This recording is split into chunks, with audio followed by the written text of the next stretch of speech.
Hello and welcome back. Happy New Year's Eve, everyone. And earlier covered my animated favorite Disney films. This time I'm going for the live action. So no, none of the remakes that were transpired into live action are on there on this list, but we'll get to it. Let's get to this list. So number 10 is The Shaggy DA, starring Dean Jones. Now, this one was pretty good. I saw this when I was a kid on TV, and let me tell you, cursed ring. Basically, the guy has a curse and he turns into a dog unless he finds that ring. So, yeah, and it's got a lot of fun in it. I mean, you got Dean Jones, Tim Conway. I mean, it's a great cast there. And so, yeah, basically, the whole thing ends up leading to like a whole, at one point, a police chase. And of course, Tim Conway being the ice cream man, basically dumping the ice cream on the street, causing a big spin out with the police. And Mr. Slate into a collision, basically. And then basically, yep, they get the ring at the end. And this time it's Slate who turns into a dog at the end. So in the whole race for a district attorney. So, yep. Overall, fun film. Definitely worth watching. So, yeah, definitely there. Number 9, Maleficent. Angelina Jolie does an outstanding job as Maleficent. Very convincing. So, I guess you can say it's somewhat of a remake for Sleeping Beauty, but honestly, Maleficent to me definitely exceeded my expectations. So everything, I mean, the twist of King Stefan actually being the bad guy. So, wow, never saw that coming. So overall, yeah, good film. Highly recommended. The second one, not quite as good as the first one, but not a bad film either. Just didn't make my list. So yeah, leave it at that. Next up is Herbie Rides Again. So this time you got Keenan Wynn as the bad guy. As Alonzo Hawk, who wants to destroy buildings so he can build his own empire, basically. But there's a firehouse that has not been knocked down, and the old lady who lives there refuses to leave. Stands her ground with help from Herbie. And let me tell you, who does not love Herbie? That car is awesome. Yes, he's a Volkswagen Beetle, but so what? He is an awesome car. And it just leads to a lot of fun. Plus, I like the little memory flashback when he has dreaming of reliving his moments from the Love Bug when he won all those races. So, yeah. And hearing that Love Bug theme, I mean, that just gets your attention right there. I mean, that tune just never gets old. And apparently Alonzo Hawk's nephew ends up rebelling against him.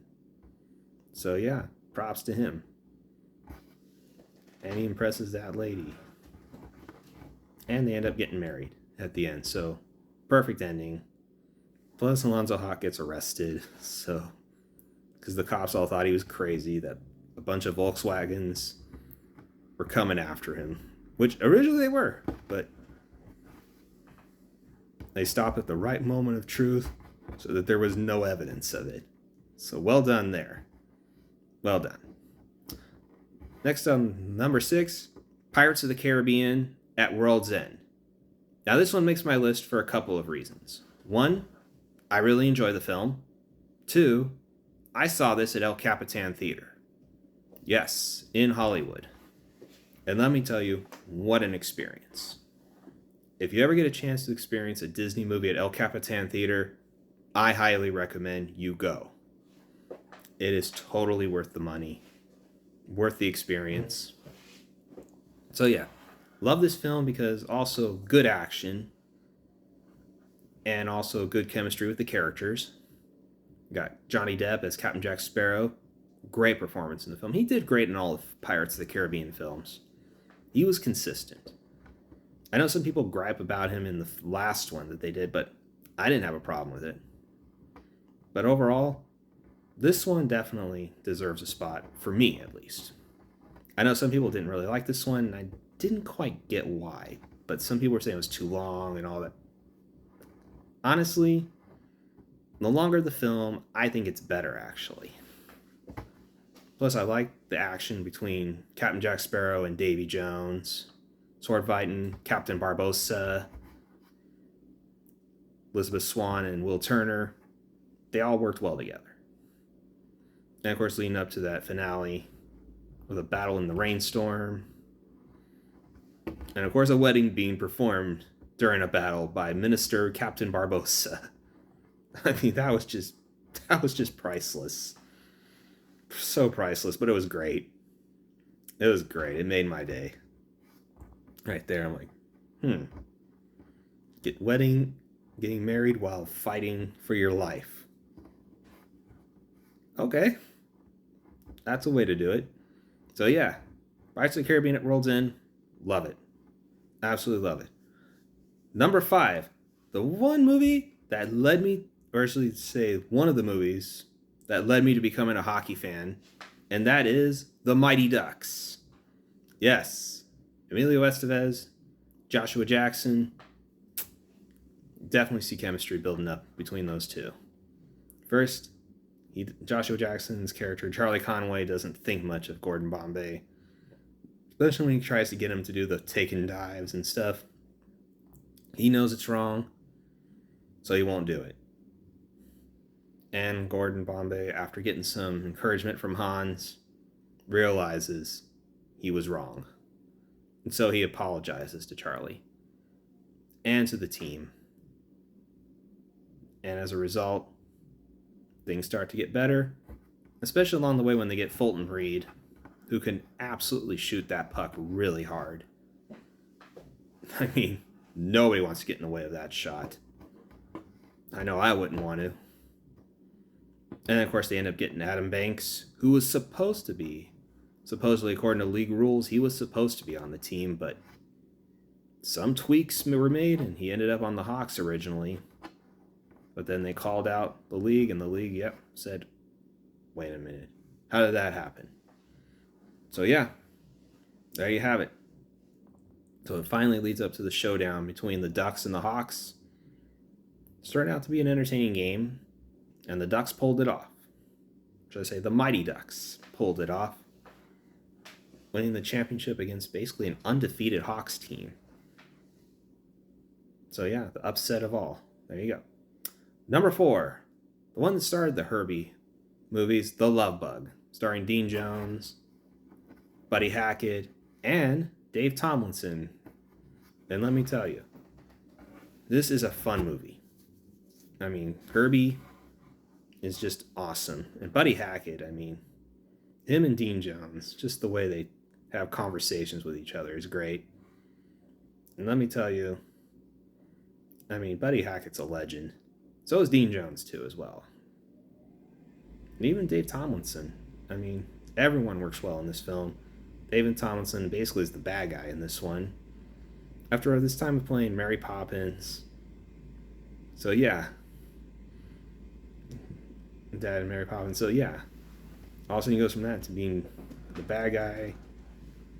And so it leads to a big showdown in the final race. All these races that Herbie kept winning until the Irish coffee moment. And as a result, they rebound and beat him. So yes, it's a comeback story and also great racing.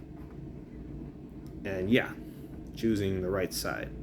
So yeah, overall, love this film. So number 3, a classic, Mary Poppins. Great musical, great acting. I mean, the music's amazing. Julie Andrews, Dick Van Dyke, great chemistry, great performances, and great performances all around from everyone. I mean, Reginald Owen is Admiral Boom. I mean, most I remember him from was Ebenezer Scrooge in Christmas Carol, but that was an old one. but he's great in this film too as well. All about punctuality. And to sound off his cannon, I mean, that's awesome. And also the whole chimney sweep and Step in Time, Spoonful of Sugar. I mean, great songs there. Let's Go Fly a Kite. Love them. Love this song. So yeah, there's a lot good with Mary Poppins from start to finish. I mean, it was just a shame the author of the books has nothing but negative things to say about it. I know it wasn't what she had hoped, but the fans loved it. To me, that's what matters most. What the fans love. To me, that's what matters. Critics, don't listen to critics when it comes to movie reviews. Fans are the real deal when it comes to movie reviews. And so, yeah, there you have it. Mary Poppins number 3. Number 2, Pirates of the Caribbean, Curse of the Black Pearl. This is what kicked off the Pirates of the Caribbean franchise, and it does not disappoint. I absolutely love this film. I mean, first off, Captain Jack Sparrow's great. And the chemistry between him and Will Turner's great. And the chemistry between Will Turner and Elizabeth Swann's great. And you see the tension between Captain Jack Sparrow and Captain Barbossa, the rivalry. Captain Jack Sparrow just wants his ship back. Captain Barbossa wants to lift the curse.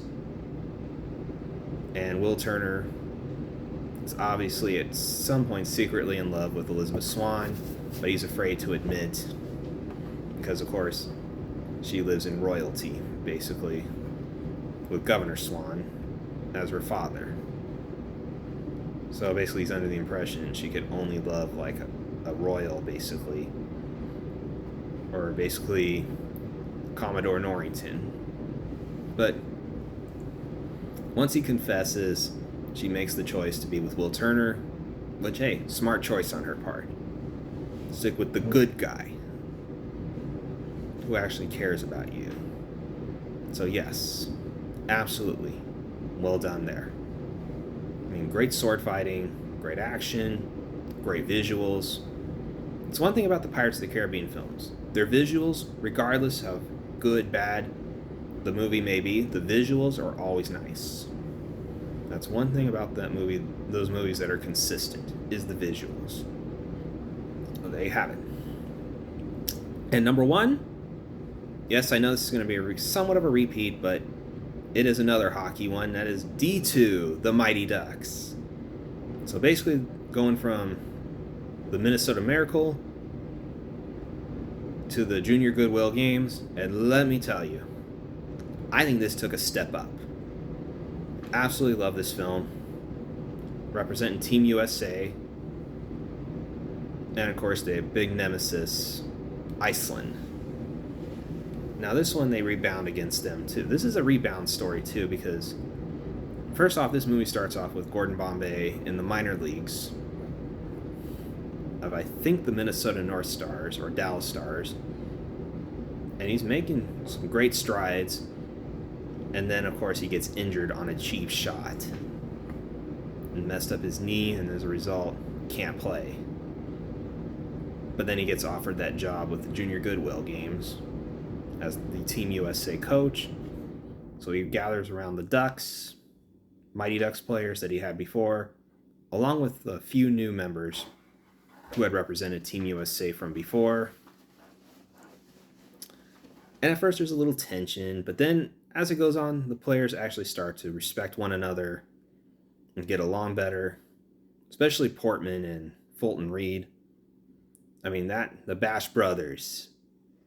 And then, of course, Ken Wu joins in with them as well. So let me tell you, Kenan Thompson is Russ Tyler with the knuckle puck. I mean, he kind of steals it a bit here and there. And, of course, Adam Banks coming back from that wrist injury, from that cheap slash from Team Iceland. comes back, scores the winning shootout goal, and then Julie the Cat Gaffney with a big save against basically the top scorer in the tournament. And as a result, yeah, it's a great way to conclude the movie. Seeing We Are the Champions by Queen, let me tell you, love this movie. And then what I love about this movie too is they brought in the Mighty Ducks logo from the NHL, basically. And you had play-by-play announcer Bob Miller calling the games. Now, I know he did in the first film as well, but this one he really does, and you actually get to see him. And let me tell you, Bob Miller is a great announcer. He's a legend announcer in the NHL. Retired because of health reasons, which understandable. But he's enjoying his retirement life. And he did great work for the LA Kings, and I gotta give him props for that. So yeah, Mighty Ducks 2 is my favorite live-action Disney film, along with the ones I just mentioned. Honorable mentions, I would say Herbie Goes to Monte Carlo, D3 The Mighty Ducks. I know, biased. Love the Mighty Ducks, what can I say? Then you gotta have Swiss Family Robinson. And I'm trying to think. Race to Witch Mountain and Escape to Witch Mountain. Absolutely got to have those on there. Because it would be wrong. Bed Knobs and Broomsticks. Got to have those on there as honorable mentions. So yeah, there you have it. Live action Disney films. Love them. It's just hard to make a top 10 list because there's just so many good ones. So yeah, thanks for watching. Like and subscribe. Comment down below. Tell me your top 10 live action Disney films. Oh, also honorable mentions for the rest of the Pirates of the Caribbean movies that didn't make the list. So that would be Dead Man's Chest, Dead Man Tell No Tales, and On Stranger Tides. So yeah, overall, have a good evening. Happy New Year, and thanks for watching.